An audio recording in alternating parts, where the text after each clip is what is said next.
Total player. Ugh. We're here.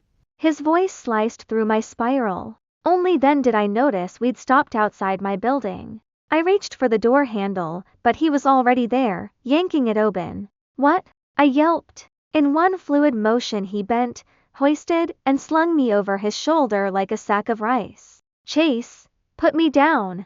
I pummeled his back. He didn't even flinch. Method acting starts now, he said cheerfully, striding toward the entrance. Practice round. Practice for what? Agricultural labor? Intimacy drills. He gave my butt a playful swat.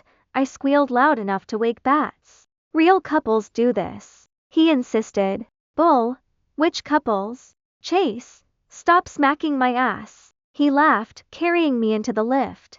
I quit struggling and dangled like a surrendered flag. Honestly, not awful. His shoulder was wide and furnace warm, his gait steadier than flat concrete. Heavy, he fake gasped. Screw you, I weigh 99. His whole body locked, he nearly dropped me. After a frantic adjustment he cleared his throat, voice gravel rough. Hands to yourself. Before I could retort, the elevator dinged.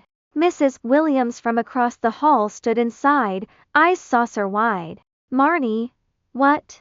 My face combusted. Chase remained unruffled, pressing the floor button with his free hand. Evening, Mrs. Williams, just fooling around. Her gaze ping-ponged between us before blossoming into a knowing grin. Ah, youth so romantic. It's not. The doors slid open again. Chase marched me to my unit, leaving Mrs. Williams fanning herself in the corridor. Chase, you've ruined my reputation. The second my feet hit the mat I kicked him.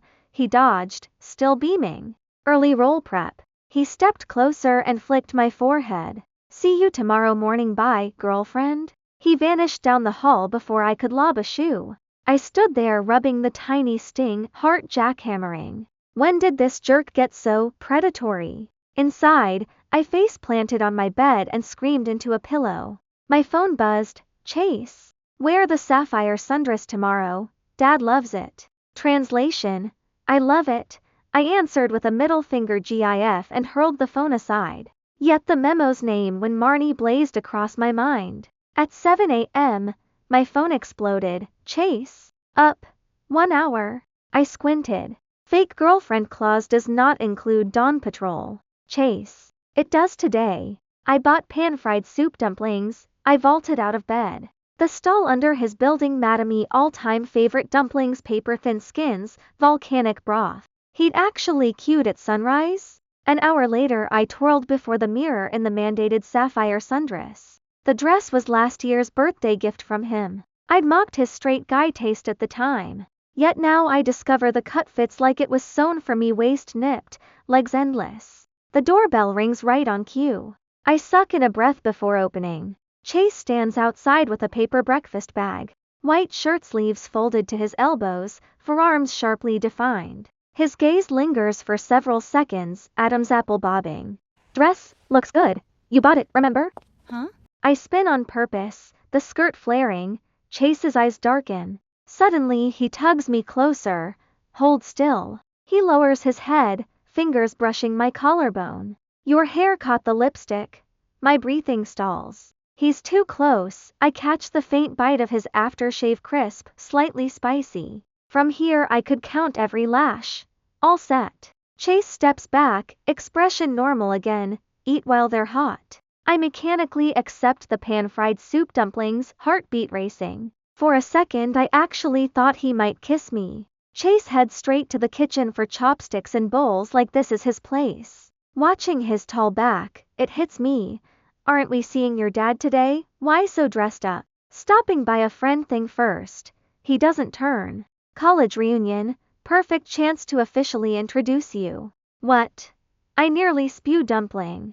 Chase, you never said friends today, saying it now. He pivots, a dot of vinegar on his lip. Couples meet friends before parents, right? I lob a napkin at him. We're faking it. He catches it, dabs his mouth and hurriedly. Professionalism, Marnie. You think my dad's easy, he'll quiz them. Sound logic, yet something feels off. Chase's gaze is too open, suspiciously so. You're not. I narrow my eyes. Using me? Are you? He pauses, then gives an innocent blink. For what? Say, shielding you from attention? I probe. Heard Brielle's back in town? Brielle Chase's college goddess, the architecture queen. Senior year he finally confessed, she shot him down in public. I only see you as a kid. He got plastered that night, I dragged him home. Chase's face chills, has nothing to do with her. That reaction confirms it, my chest compresses, the dumpling tastes like paper. Relax, I force out lightly, I'm a pro at acting. I'll have your Brielle puking jealousy. Chase frowns. Marnie eat. They're cooling. I cut in, gulping soy milk so he won't see my face. An hour later we're outside a high-end restaurant. Through the window I spot a full table, I tug the hem of my skirt. Breathe. Chase suddenly grips my hand. Stick with me. His palm is wide, warm, swallowing mine. First time we've ever held hands even as kids playing house, my heart skips. Chase. Over here. A guy in glasses waves. Chase squeezes my fingers and steers me to the corner round. 7 or 8 pairs of eyes swivel, I instinctively duck behind him. Everyone, this is my girlfriend, Marnie. His voice carries pride I've never heard.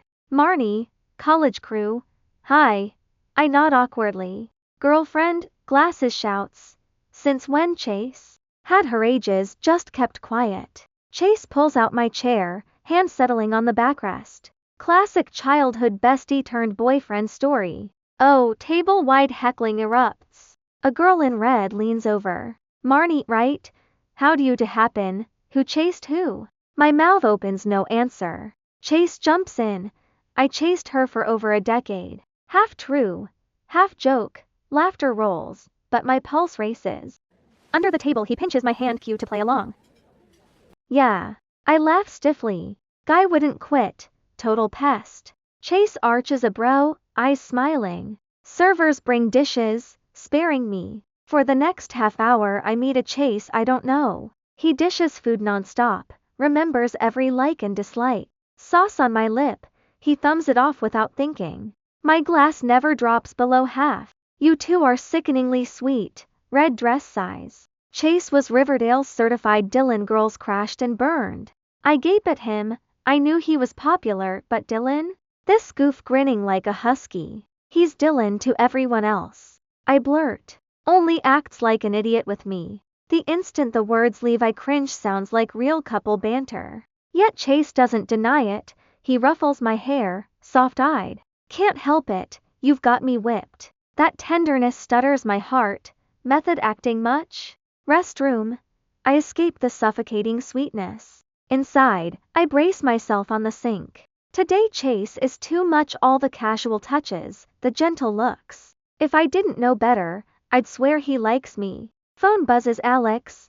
How's the fake couple gig? Thrilling? I type. Creepy. Chase's acting deserves an Oscar. Alex. Sure it's acting. I start to reply when the door swings in and a familiar silhouette appears. Brielle. Prettier than ever. Wavy hair. Designer everything. Scarlet lips. Marnie. She lifts a brow. Figures. Chase's girlfriend. I nod stiffly. Marnie. Brielle retouches her lipstick, eyes raking me via the mirror. Heard your childhood bestie turned boyfriend? Cute. Chase finally went for the kid sister. But nice. She cuts in. Chase always babied you. Upgrade to girlfriend means extra pampering. Her barbs jab deep. Right, sister treatment, nothing more. I know Chase's tastes better than anyone. I forced myself to fight back. We've known each other for 20 years. Brielle gave a soft laugh. Knowing someone a long time doesn't mean you understand them. Do you even know what position he likes? My face exploded in heat. Brielle watched, satisfied, then leaned to my ear. Little Junior, don't get too caught up in the act. Chase is just using you to make me jealous. He chased me for years. Did you really think he'd forget that easily? With that, she sauntered out of the restroom. I stood frozen, hands and feet like ice. She was right. Chase's weird behavior tonight probably started the moment he heard Brielle would be here. When I got back to the table, Brielle had taken my original seat and was murmuring something intimate to Chase. His expression was cold, but he didn't push her away. Marnie, Brielle called, fake enthusiastic, waving me over. Come sit here, Chase and I haven't caught up in ages. The table went dead quiet, everyone smelled gunpowder. I stood stiffly, unsure whether to advance or retreat. Suddenly Chase strode over, and, in front of everyone slid an arm around my waist and pulled me down, directly onto his lap. Chase. I yelped, struggling to stand. Don't move, he whispered, breath brushing my ear. Marnie. His arm locked around my waist. His body heat seeped through thin fabric. I went rigid, heart hammering against my ribs. Brielle, Chase said, voice glacial. You're in the wrong seat. That's my girlfriend's chair. Brielle's face darkened. Chase, what do you mean? Exactly what I said. Chase lifted my wineglass, drank deliberately, leaving a lip print on the rim. Marnie doesn't like people touching her things, including me. I stared. What kind of line was that? When had I ever said anything like it? Brielle snorted, quite the performance. Marnie, do you even know Chase's phone passcode? I froze. What sort of question was that? How would I? 1024. I blurted. Silence crashed over the table, even Chase gasped. Only then did I realize I'd gotten it right.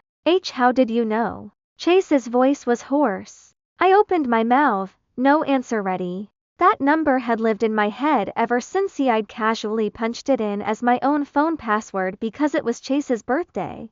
Brielle's complexion turned uglier. Looks like you two really are intimate. She stood, bag in hand. Chase, I hope you won't regret tonight. After she left, awkwardness draped the table. Chase finally let me return to my chair, but his hand stayed on my waist. Sorry, he murmured. Didn't know she'd show. It's fine, I managed. We're only acting anyway. Chase frowned, about to speak, but classmates' cheers cut him off. For the rest of the night I was a puppet in his show, my mind tangled. Why did I know his passcode? Why was my password his birthday? All these years, where exactly had I filed Chase away in my heart? Afterward, Chase drove me home. The silence in the car felt vacuum sealed. Tonight, Marnie? He finally said. I kept my eyes on the window. Brielle seemed pretty hung up on you. Chase gave a short laugh. Just sore loser's pride. Losing what? Losing the little junior who once hung on her every word, now looking at someone else. I turned. You really liked her that much? He was quiet a beat. Thought I did. Turns out it was just teenage ego. His phone rang, screen showing Mom. He answered on speaker. Sweetie, I heard you brought your girlfriend to the class dinner. Mrs. Wilder's voice bubbled. Why didn't you tell Mama?